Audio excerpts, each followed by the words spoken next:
What's up, you guys? Adam here with Anabolic Climbing, and I was going through some Instagram posts today, and I stumbled across this awesome post by The Nugget that I just wanted to react to really quick and talk a little bit about what I would be doing if I were interested in climbing Everest without supplemental oxygen and compounds that I would take if my goal was to basically summit something that was an 8,000 feet of elevation. And we'll talk about some of the medical reasons why I would, some of the ways that I would mitigate it. But before we go into this clip, I just want to say, do not bring drugs to Nepal. Definitely don't do that. Don't break the law anywhere that you live. And yeah, really, any jails that are in that particular region suck ass. Don't ask me how I found out.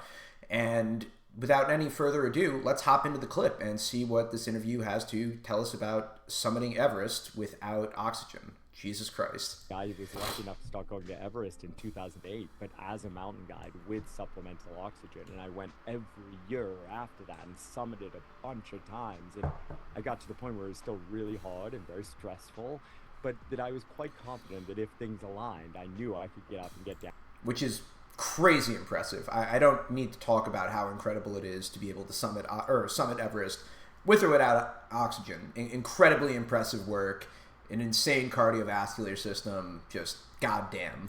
And have the energy to help other people. That was my job. Well, meanwhile, I'm looking around me and all these people are going, and they're going to the edge for them with oxygen. And like I'm seeing their experiences, I wasn't having that experience. And so it kind of got to the point in my life where it was like, well, I mean, I say Everest is so important because it pushes people to this limit where they don't know what the outcome is going to be, but I know what the outcome is going to be for me. So why don't I try myself? Like in some ways, I think I recognized that I was getting comfortable up there. So if you want to up your risk tolerance, that's always a thing that you could do. Personally, and we're going to go into this in a little bit, I wouldn't want to go just straight to no oxygen and raw dog it like that. I think it makes a lot of sense to be able to maybe try it as like at an assisted level, either with supplementation or with pharmacology before going completely off. But let's listen some more. And so in 2016, I tried without supplemental oxygen. I actually failed, but by failing 2.5-month long expedition, I turned around less than 200 vertical feet from the summit. So like literally like, you know, a strong pitcher could throw a rock up there and Yeah, and also all the respect in the world to turning around rather than trying to push it that last bit and ending up a corpse. But like, yeah, it takes incredible discipline to be able to do that. Turn around. Why? Because I was going to get myself killed. Like I had essentially, like, for a variety of different reasons, essentially, I was too weak. I just wasn't strong enough. I had bonked up there, so I was shivering uncontrollably. I could no longer manage the cold. I got to the point that on the radio, I was slurring my words really badly, so people who were kind of watching over me were recognizing that my mental state was starting to go downhill. So, obviously super stoked that this guy lived, obviously an incredible badass. Anyone that can help guide folks up on Everest is an absolute savage and a stud and all the respect in the world. I would never take that away from anybody doing it with oxygen, without oxygen. If that's your job, stronger man than like, or lady for that matter, than frankly 99.99999% of the population, you're a mad lad. But if you're watching this channel, you probably aren't. You're probably going to use supplemental oxygen. For you, summiting Everest, even just once, is probably going to be one of the pinnacle achievements of your mountaineering career. So, if I were interested in summiting Everest, what compounds would I personally leverage that are anabolic in nature to help me get there? So let's talk about it. Number one, obviously testosterone, the base of really any anabolic compound or any anabolic stack. And I would leverage this for a couple of reasons. One, strength. One or two, energy. And three, and most importantly, elevating my red blood cell count.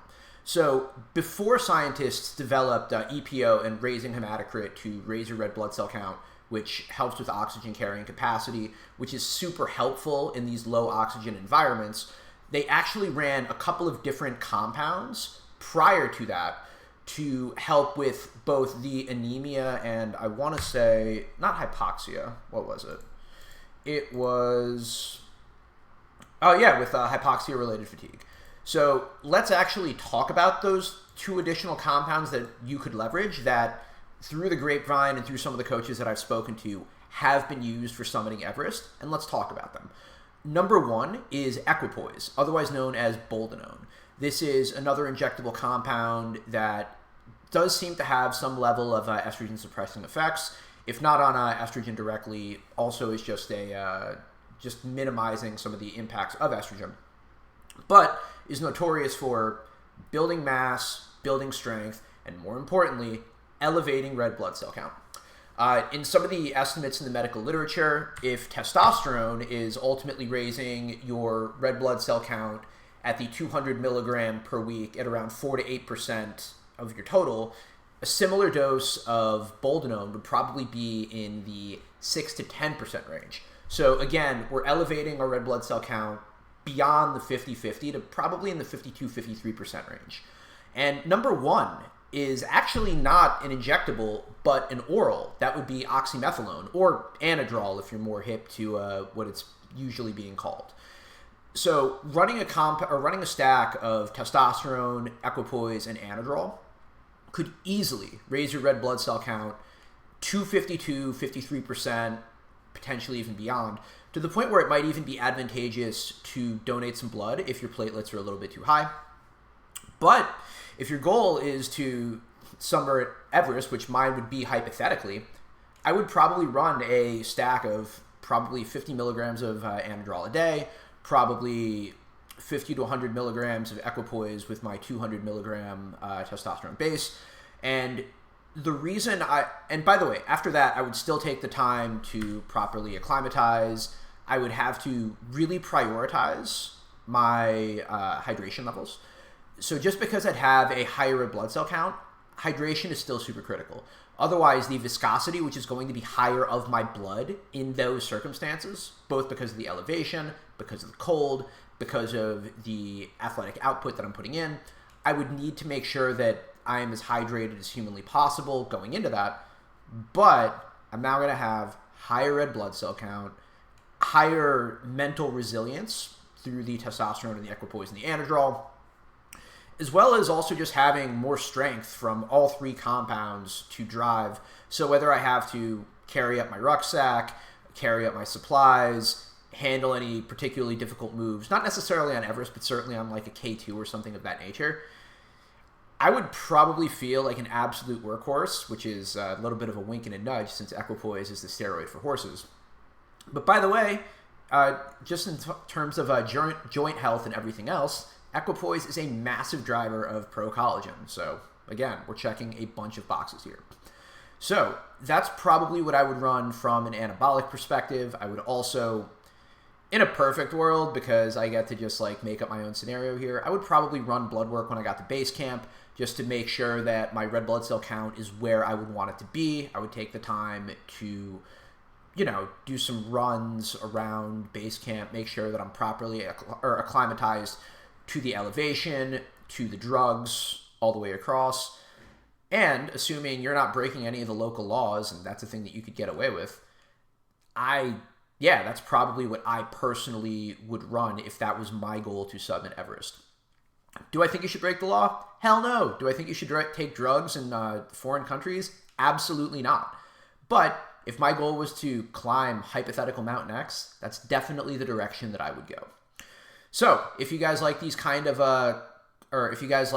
content, breaking down pharmacology that I could use at elevation, please do not forget to hit the like, subscribe, and comment as much. It helps the algorithm a ton. Please check out the Nugget podcast. I love what they are doing, both in terms of finger strength, interviews, podcasts. Big fan of the guy. Definitely please check him out. I'm a huge supporter. And yeah, I'm Adam with Anabolic Climbing. Always happy to talk pharmacology as it relates to bouldering, sport climbing, now apparently mountaineering. And I'm going to keep pumping out as much of this content as possible so that we can evolve the conversation of what pharmacology looks like in rock climbing. So, as always, big hugs, happy sending, and I will see you in the next one.